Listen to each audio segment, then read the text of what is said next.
الف لام را، یہ اللہ کی کتاب اور قرآن روشن کی آیتیں ہیں۔ کسی وقت کافر لوگ آرزو کریں گے کہ اے کاش وہ مسلمان ہوتے۔ اے نبی، ان کو ان کے حال پر رہنے دو کہ کھا پی لیں اور فائدے اٹھا لیں، اور لمبی لمبی آرزویں ان کو دنیا میں مشغول کیے رکھیں۔ آخر کار ان کو اس کا انجام معلوم ہو جائے گا۔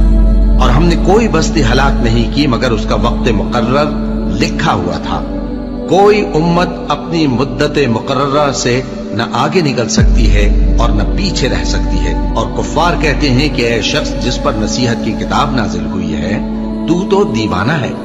اگر تو سچا ہے تو ہمارے پاس فرشتوں کو کیوں نہیں لے آتا؟ کہہ دو ہم فرشتوں کو نازل نہیں کیا کرتے مگر حق کے ساتھ، اور اس وقت ان کو مہلت نہیں ملے گی۔ بے شک یہ کتاب نصیحت ہم ہی نے اتاری ہے، اور یقیناً ہم اس کے نگہبان ہیں۔